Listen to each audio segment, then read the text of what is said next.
दिया गया है उन्हीं जिलों से उम्मीद है कि वो जल्दी उन्मूलन को अचीव करेंगे। तो इसीलिए चतरा पे बहुत ज्यादा फोकस है। आप सभी से सिर्फ 2 चीजें उम्मीद है हमसे। सबसे बड़ा है कि इसका व्यापक प्रचार प्रसार करिए, अपने पेपर पे, इलेक्ट्रॉनिक मीडिया पे या जो भी मीडिया आपका है उस पे इसको जगह दीजिए, क्योंकि ये नेग्लेक्टेड ट्रॉपिकल डिजीज कैटेगरी में आता है। लोग इसको ज्यादा ध्यान नहीं देते हैं और फिर बाद में इस पे परेशानी होती रहती है। आज के दिन में विश्व में लीडिंग कॉज ऑफ डिसेबिलिटी, एक ऐसा विकलांगता जिसे हम रोक सकते थे, उसमें 1, 2, 3 में यह आता है। और झारखंड में भी ये समस्या 24 जिले में है, झारखंड भी कम नहीं है इसमें। तो इसीलिए हमें एक एक डिस्ट्रिक्ट, एक एक ब्लॉक सोचना होगा जिसको हम इस उन्मूलन में ले जा सकते हैं। तो इसीलिए आपका ये सहयोग रहेगा कि लोग, हमारे समाज में ये होता है कि हम बीमार होते हैं तब दवाई खाते हैं, और बचने के लिए क्या है, वैक्सीन। लेकिन दवाई भी हमें बीमारी से बचा सकती है, ये वाला कॉन्सेप्ट नहीं है, जबकि ये कॉन्सेप्ट बहुत पुराना है।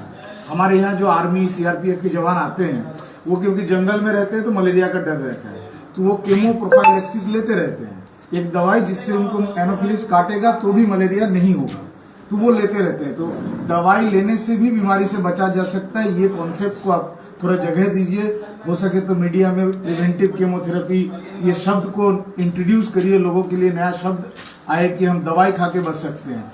बहुत सारे लोग हमें ये कहते हैं कि हमें फाइलेरिया नहीं है, हम दवाई क्यों खाएं। सबसे बड़ी मुश्किल की बात है कि आपको पता ही नहीं आपको फाइलेरिया है कि नहीं, क्योंकि जो फाइलेरिया के रोगी आपको दिख रहे हैं वो क्रॉनिक स्टेज वाले हैं। जो मिडिल या एक्यूट स्टेज वाले हैं उन पे ना हाइड्रोसिल दिखेगा ना लिम्फेडिमा दिखेगा। आज जो 41 रोगियों की नाम अभिमन्यु जी ने की है, आप उनका सूची ले लीजिए, उनसे मिलकर उनका इंटरव्यू कर लीजिए। सब आपके और मेरे जैसे नॉर्मल व्यक्ति हैं, ना किसी का हाइड्रोसिल है ना किसी का हाथी पाँव है। उनमें से 7 रोगियों को तो मैं खुद मिल के आया हूँ, एकदम नॉर्मल आपके और हमारे जैसे व्यक्ति हैं। इसलिए हमें नहीं पता गाँव में किसको फाइलेरिया है किसको नहीं है, इसीलिए ये दवाई सबको लेनी है, पहला। दूसरा, जो लोगों के अंदर ये संक्रमण है, अनजाने में है, माइक्रोफाइलेरिया घूम रहा है, वो व्यक्ति, बच्चे ये दवाई का सेवन करेंगे तो उनको उल्टी, पेट दर्द, सर दर्द, बुखार। जो 474 बच्चे थे उनमें माइक्रोफाइलेरिया नहीं था, इसलिए उनको कुछ नहीं हुआ। लेकिन 26 बच्चों में हो सकता है था, तो ये हुआ।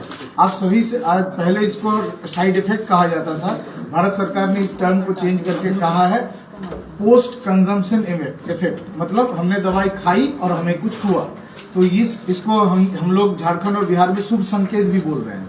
तो अगर आप दवाई खा रहे हैं, उल्टी हो रही है, बुखार आ रहा है, तो इसे शुभ संकेत माने, क्योंकि आपके शरीर में जो कीड़ा था वो मर गया, उसी का लक्षण है ये। तो आप सभी से अनुरोध रहेगा कि जब भी ऐसी घटना घटे उसको इस तरह से दे, उसकी वैज्ञानिक जो चीज है उसे सामने रखे। और अगर किसी को कर सकते हैं, सिर्फ मैं यही अनुरोध